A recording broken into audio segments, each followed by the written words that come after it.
بسم اللہ الرحمن الرحیم۔ شروع اللہ کے نام سے جو دلوں کے راز خوب جانتا ہے۔ ویڈیو شروع کرنے سے پہلے آپ لوگوں سے گزارش ہے کہ ہمارے چینل کو سبسکرائب کریں۔ نماز دین اسلام کے فرائض میں سب سے اہم فریضہ ہے۔ حدیث مبارکہ میں ایمان اور کفر کے درمیان فرق کرنے والی چیز نماز کو قرار دیا گیا ہے۔ بے نمازی کا انجام فرعون، قارون، ہامان اور ابی بن خلف کے ساتھ بتایا گیا ہے۔ قرآن حکیم میں کم و بیش 700 مقامات پر نماز کا ذکر آیا ہے، جن میں سے 80 مقامات پر صریحاً نماز کا حکم دیا ہے۔ اللہ تعالیٰ نے قرآن مجید میں فرمایا تو ان نمازیوں کی خرابی ہے جو اپنی نماز سے بھولے بیٹھے ہیں، اور نماز قائم رکھو اور زکوٰۃ دیا کرو اور رکوع کرنے والوں کے ساتھ مل کر رکوع کیا کرو۔ اے مسلمانوں، جب تم نماز ادا کر چکے تو اللہ کو کھڑے اور بیٹھے اور اپنے پہلوؤں پر لیٹے ہر حال میں یاد کرتے رہو۔ پھر جب تم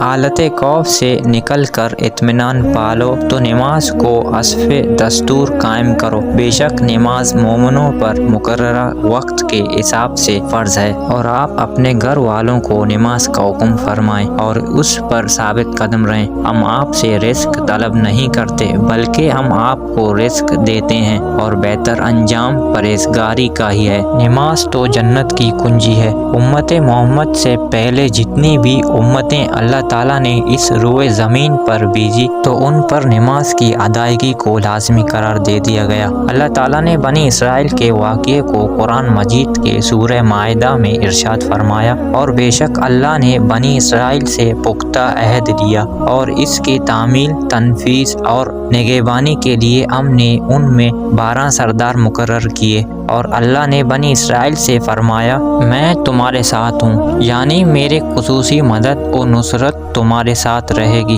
اگر تم نے نماز قائم رکھی اور تم زکوٰۃ دیتے رہے اور میرے رسولوں پر ہمیشہ ایمان لاتے رہے اور ان کی مدد کرتے رہے اور اللہ کو اس کے دین کی حمایت و نصرت میں مال خرچ کر کے قرض حسن دیتے رہے تو میں تم سے تمہاری گناہوں کو ضرور مٹا دوں گا اور تمہیں یقیناً ایسی جنتوں میں داخل کر دوں گا جن کے نیچے نہریں جاری ہیں۔ پھر اس کے بعد تم میں سے جس نے بھی کفر کیا تو بے شک وہ سیدھے راہ سے بھٹک گیا۔ نبی کریم صلی اللہ علیہ وسلم نے ارشاد فرمایا کہ جو نماز کے معاملے میں سستی کرے گا اللہ عز و جل اسے 15 سزائیں دے گا، ان میں سے 6 دنیا میں، 3 موت کے وقت، 3 قبر میں اور 3 قبر سے نکلنے کے بعد ہوں گی۔